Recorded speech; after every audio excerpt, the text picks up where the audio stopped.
XRP의 가격이 더 이상은 개인이 감당할 수 없는 수준으로 오를 거다라고 하는 얘기를 하고 있습니다. 근데 이거는 단순히 이제 암호화폐 시장이 좋아지고 XRP의 실사용 사례가 많이 늘어나서 이 XRP의 가격이 올라간다, 단순히 이런 차원이 아니고요. 이건 이제 XRP라고 하는 암호화폐가 가지고 있는 독특한 구조와 프로젝트의 지향성 때문에 이것은 좀 다르다는 거예요. 예를 들면 A라는 암호화폐는 실사용량이 많아집니다. 그러면 그만큼 가치가 올라가겠죠. 근데 실사용이라는 건 주로 뭐예요? 사실은 대부분 블록체인의 어떤 파이낸스, 블록체인 경제, 혹은 디파이에서 탈중앙화 경제, 금융 이런 데서 이제 실사용이 되는 거거든요, 사실은. 근데 XRP는 좀 다른 게, XRP는 아시는 분은 아시겠지만 브릿지 자산입니다, 브릿지. 그럼 뭐를 브릿지 하느냐? 예를 들면 여러분들 보십시오. A라는 은행이 있고 B라는 은행이 있어요. 서로 다른 나라예요. 그러면요, A라는 은행은 B라는 은행이 있는 나라의 돈으로 다 돈들을 미리 갖고 있어야 돼요. 근데 이런 은행이 한두 개일까요? 이런 은행이 100군데다라고 한다면 100군데 국가의 모든 화폐는 아니지만 이거를 처리할 수 있는 거의 3, 40개 이상 되는 그런 그쪽 국가의 기축 통화를 가지고 있어야 돼요. 그러니까 이게 비용이거든요.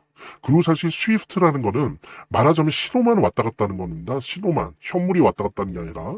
그런 다음에 이거를 서로 빼주고 넣어주고 하는 거를 허락해주는 신호예요. 그러다 보니까 비용이 많이 들고, 유지비용 많이 들죠. 수수료 많이 들죠. 그 다음에 시간도 하루 이틀 3일 막 이렇게 걸리는 겁니다. 바로 이러한 국제송금시장의 문제를 해결하기 위해서 나온 게 사실은 XRP ledger예요. 그리고 XRP고. 그러면 XRP는 뭐냐면 이런 거 다 필요 없다는 거죠. 그냥 XRP가 중간에서 브릿지 자금의 브릿지 코인의 자산의 역할을 해주는 거예요. 그래서 XRP로 넣어서 XRP로 받는 거고, XRP로 받아서 XRP로 넣는 거예요. 예.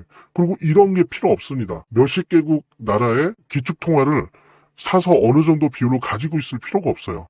이거는 블록체인을 통해서 실물이 왔다 갔다 하는 거예요. 그러다 보니까 뭡니까?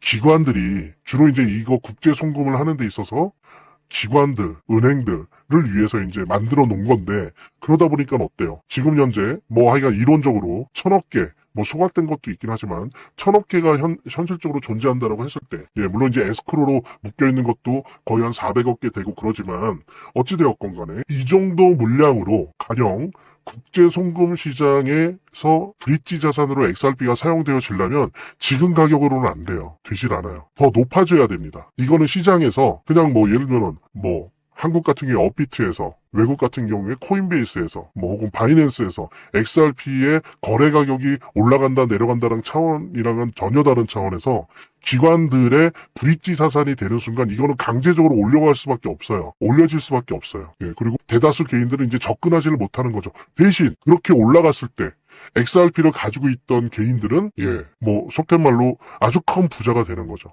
예, 그래서 이게 단순히 시장에서, 거래소 시장에서의 어떤 가격이 올라간다, 그래서 너무 막 비트코인처럼 막 올라가서 개인이 감당 못할 수준이 될 것이다, 그런 차원이 아니에요. 구조 자체와 프로젝트 자체가 이렇게 기관과 은행들의 브릿지 자산으로 활용될 거기 때문에 이 부분이 커지면 커질수록, 이제 많아질수록 1000억 개가 발행된 XRP의 가격은 지금의 가격으로는 브릿지 자산의 역할을 할 수가 없어요. 거의 뭐 100배, 1000배 올라야 됩니다. 최소한. 예, 그렇다는 거. 그래서 개인이 감당하지 못하는 거 대신 XRP를 미리 보유한 홀더 같은 경우에 엄청난 부자가 될 수 있는 가능성이 매우 높다, 라고 하는 부분 여러분들과 함께 공유하면서 재단에 관련된 이야기 나눠보도록 하겠습니다. 차트를 제대로 보는 것도 중요하고 또 거시경제 상황들을 보는 것도 중요하고 매우 중요하지만, 결국에는 사실은 이 모든 거를 무시하더라도 재단이 어떻게 하느냐가 사실은 이 암호화폐의 성패를 좌우하는 가장 큰 요소라고 하는 거를 우리가 모두 다 느낄 수 있는 거거든요. 그래서 제가 좀 과장을 하면, 오히려 암호화폐를 통해서 돈을 제대로 버는 사람들은 물론 차트도 보고 거시경제도 보고 하지만 가장 1차적으로 핵심적으로 보는 게 그 암호화폐를 발행한, 제작하고 있는, 공급하고 있는 재단의 정책과 재단의 상황들을 보거든요. 재단의 어떤 정책들만 봐도 우리들은 이 암호화폐 투자를 통해서 막대한 수익을 얻을 수가 있는 겁니다. 특히 그중에서 우리가 많이 보려고 노력하는 것들은 락업에 관련된 것들이에요. 그리고 락업의 해제에 관련된 것들이에요. 재단이 얼마나 우리가 암호화폐 투자를 함에 있어서 중요한 요소인지를 깨닫고, 그 다음에 특히 만약에 우리가 암호화폐를 투자함에 있어서 재단에 무엇을 봐야 되는지 함께 공유하는 그런 시간을 짤막하게 좀 갖도록 하겠습니다. 그래서 제가 여러분들이 최대한 쉽게 이해할 수 있도록 일단 락업 해제에 대해서 먼저 설명을 좀 드려볼 건데요. 이제 락업 해제라고 하는 거는 투자자 보호 차원에서 초기 투자자들이 일정 기간 동안 매도할 수 없도록 물량을 잠가두는데 이거를 풀어주어서 자유롭게 매도할 수 있게 해주는 걸 의미합니다. 그래서 통상적으로는 락업 해제 이후에는 대규모 물량이 시장에 풀리기 때문에 강력한 매도 압력으로 작용해서 가격이 급락하는 모습을 보여주게 되는 거죠. 그런데 우리가 이제 주목해야 될 점은 락업 해제 직전의 모습입니다. 락업 해제 후에는 대부분 급락이 오거든요. 그렇지만 그 전에는 대부분 가격의 급등이 연출되기 때문이죠. 왜냐하면 이제 세력들이 대량 매도를 하기 위해서는 가격이 올라가야지만 수익을 보고 매도할 수 있기 때문인데요. 충격적인 건 이걸 위해서 재단이나 프로젝트 측도 가격을 인위적으로 끌어올린다는 거죠. 실제로 리플이죠. 리플의 CEO 갈링하우스 같은 경우에는 이 락업 해제 전에 가격을 뻥튀기 시키기 위한 그 시세 조작을 한 적이 있었고 이게 발각이 된 적이 있습니다. 물론 본인은 이에 대해서 극구 부인을 했지만 모든 정황을 볼 때 사실은 이미 알 사람은 다 알고 있는 거죠. 그러니까 이런 일을 하는 이유는 초기 투자자들 때문이에요. 이 초기 투자자들에게 수익을 줘야지, 어떤 보상 개념의 수익을 줘야 추가적인 투자 유치를 할 수 있는 거죠. 그 초기 투자자들 뿐만이 아니라 그 외에 2차, 3차 투자자들을 모집하기 위해서는 이런 초기에 부풀리기, 뻥튀기가 필요한 겁니다. 예. 그래서 락업 해제 전에 락업 일정에 맞춰서 매수 타점을 잡아내는 것이 매우 중요하게 대두되는 겁니다. 이 락업 해제 후에는 급등 후에 급락 패턴이 옵니다. 이제 그러기 때문에 락업 해제 전에 매수를 해야 되고 락업 해제 후에는 이제 매도를 해야 되는 거죠. 이래야지 이제 엄청난 수익이 가능해지는 건데요. 제가 특정 경로를 통해서 이 재단 측의 어떤 락업 해제 일정을 입수를 했거든요. 예, 근데 이 해당 문서는 기밀 문서이기 때문에 일단 중요한 내용은 이렇게 제가 좀 모자이크 한 거 좀 양해 바라고요.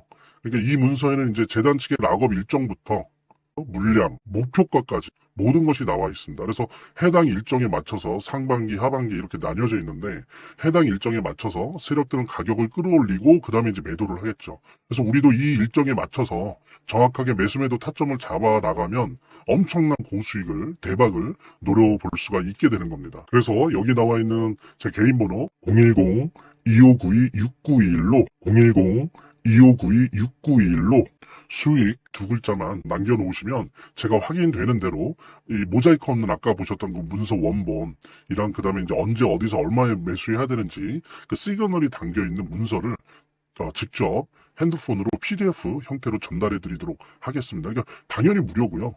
자, 오늘 영상은 이쯤에서 마무리하고요. 다음 시간에 더 좋은 영상으로 인사드리도록 하겠습니다. 감사합니다.